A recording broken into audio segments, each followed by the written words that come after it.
السلام علیکم ورحمۃ اللہ وبرکاتہ. میں نونو پٹھان ایک بار پھر سے آپ سب کا استقبال کرتا ہوں، خیر مقدم کرتا ہوں ہمارے یوٹیوب چینل اور فیس بک پیج پر. جیسے کہ آپ سب جانتے ہیں کہ کچھ سوال ہوتے ہیں، کچھ مسئلے ہوتے ہیں جو کہ ہم مفتی صاحب سے معلومات کرتے ہیں. تو آج بھی کچھ سوال ہیں، لیکن اس سے پہلے ہم مفتی صاحب کا استقبال کرتے ہیں، خیر مقدم کرتے ہیں. مفتی صاحب آج بھی کچھ سوال ہیں، جس میں پہلا سوال یہ ہے: وضو کے بعد آسمان کی طرف شہادت کی انگلی اٹھا کر دعا پڑھنا کہاں سے ثابت ہے؟ بسم اللہ الرحمن الرحیم. وضو کے بعد آسمان کی طرف شہادت کی انگلی اٹھا کر دعا پڑھنا کہاں سے ثابت ہے؟ تو معلوم ہونا چاہیے کہ وضو کے بعد دعا وغیرہ پڑھنا اور آسمان کی طرف نظر کرنا ثابت ہے، حدیث سے ثابت ہے.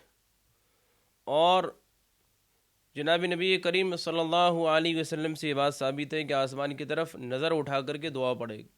دعا جو بھی دعا ہو، دعا کلمہ شہادت وغیرہ بھی، جیسے عموماً عام طور سے وضو کے بعد دعا پڑھتے ہیں لوگ: اشہد ان لا الہ الا اللہ وحدہ لا شریک لہ واشہد ان محمدا عبدہ ورسولہ اللہم اجعلنی من التوابین واجعلنی من المتطہرین. آسمان کی طرف نظر کر کے پڑھتے ہیں. تو آسمان کی طرف نظر کر کے پڑھنا یہ ثابت ہے. اور رہی بات انگلی اٹھانا، تو انگلی اٹھانے سے متعلق کوئی صراحتاً کوئی روایت تو نہیں ہے کہ انگلی بھی اٹھائے، لیکن فقہاء کرام نے اسے مستحسن قرار دیا ہے، یعنی اچھا عمل.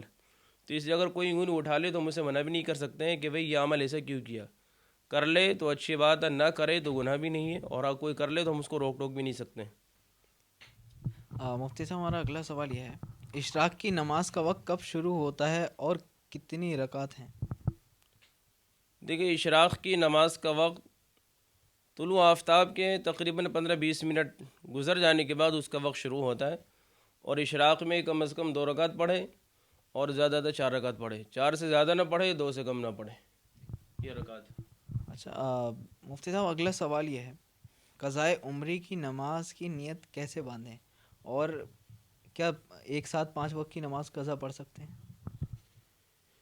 دیکھیے، قضاء عمری کی نماز کا طریقہ یہ ہے: اگر کسی پر لمبی نماز قضا ہو چکی ہو تو اس کا طریقہ ہے، مثلاً ابھی ظہر کا وقت ہونے والا ہے، اگر کوئی ظہر کے وقت ظہر کی قضا پڑھنا چاہے تو اس کا طریقہ یہ ہے کہ انسان نیت کرے کہ میں زندگی کی پہلی قضا نماز پڑھ رہا ہوں، ظہر کی پہلی قضا نماز. یا تو یہ نیت کر لیں کہ زندگی کی ظہر کی پہلی قضا نماز پڑھ رہا ہوں، یا یہ نیت کرے کہ میں زندگی کی ظہر کی آخری قضا نماز پڑھ رہا ہوں. یہ نیت کر کے نماز پڑھ لے، کیونکہ جب انسان پہلے کی نیت کرے گا تو جب پوری ہو جائے گی پھر جو بچے گی تو وہ پہلی مانی جائے گی. یا اسی طرح آخری کی نیت کر لیں، میں آخری نماز پڑھ رہا ہوں، تو اگر آخری اس نے قضا پوری کر لی پھر اس کے بعد جو آخری ہوگی وہ آخری مانی جائے گی. تو یہ نیت اس طرح کر لے. دوسرا آپ کا سوال یہ تھا کہ 5 نماز ایک وقت. ہاں دیکھیے، اگر جو وقتیہ نماز ہے، جیسے ابھی ظہر کی نماز، ظہر کی نماز سے آپ فارغ ہو جائیں اور آپ کے پاس وقت ہو تو آپ ایک دن میں ایک وقت میں کئی نماز کی قضا پڑھ سکتے ہیں، کوئی روک ٹوک نہیں، اس کے اندر بھی کوئی حرج نہیں.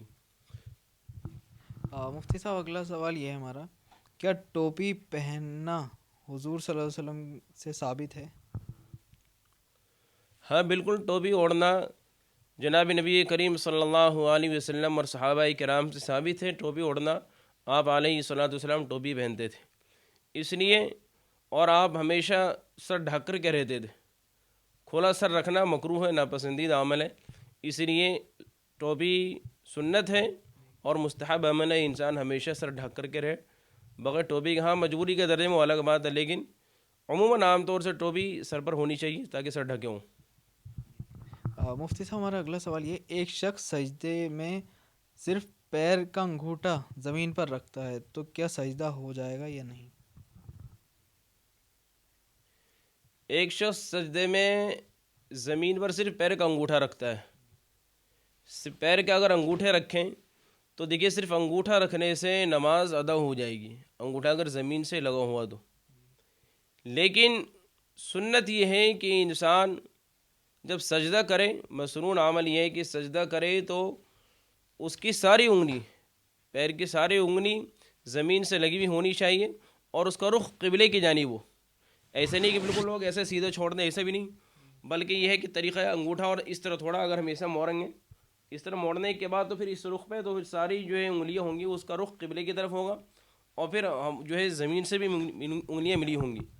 تو اگر کوئی انسان صرف انگوٹھا پر سجدہ کرے تو یہ مکروہ ہے، لیکن نماز ہو جائے گی، اور لیکن سنت کے خلاف عمل کرنے کی وجہ سے یہ عمل مکروہ ہے. اچھا مفتی صاحب، آپ نے کہا مکروہ ہے تو مکروہ بھی بتا دیں، کیونکہ لوگ مکروہ پہ مطمئن ہو جاتے ہیں کہ مکروہ تو ہے، کوئی بات نہیں، ہو جائے گی۔ مکروہ کی بھی دیکھیے بعض دفعہ اگر جہاں عام طور سے صرف مکروہ کا لفظ استعمال ہو فقہ کی اصطلاح میں، تو مکروہ سے مراد مکروہ تحریمی ہے۔ جہاں مکروہ تنزیہ ہوگی وہاں مکروہ تنزیہ کا صاف صاف ہوئے گا اطلاق کہ مکروہ تنزیہ ہے، تو یہ مکروہ تحریمی ہے۔ مفتی صاحب ہمارا اگلا سوال یہ ہے، ایک شخص نہیں، چھٹا سوال ہے آج کا، تو چھٹا سوال یہ ہے، قاعدہ اولیٰ میں امام صاحب تشہد پڑھ کر تیسری رکعت کے لیے کھڑے ہو گئے اور مقتدی کا تشہد پورا نہیں ہوا تو کیا کریں؟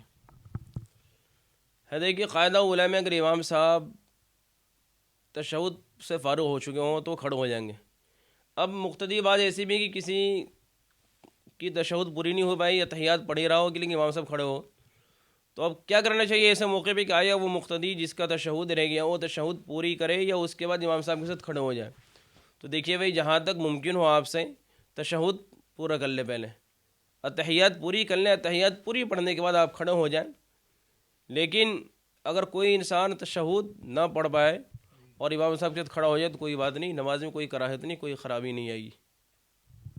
مفتی صاحب ہمارا اگلا سوال یہ ہے، کسی نے سوال کرا، میری کلائی اور پنڈلی پر بال ہیں، میرے شوہر اسے صاف کرنے کے لیے کہتے ہیں، تو صاف کر سکتے ہیں یہ؟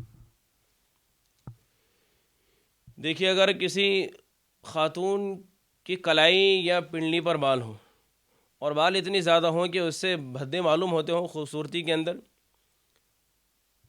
تو شوہر کی خوشنودی حاصل کرنے کے لیے، اور یہاں شوہر کہہ بھی رہے بال صاف کرانے کے لیے، تو شوہر کی خوشنودی حاصل کرنے کے لیے، رضا حاصل کرنے کے لیے اس بال کو صاف کر سکتی ہیں۔ اس بال کو کلائی کے بال اور پنڈلی کے بال صاف کر سکتے ہیں، صرف شوہر کے لیے، کیونکہ زیب و زینت صرف شوہر کے لیے، نہ کسی اور مرد کے لیے۔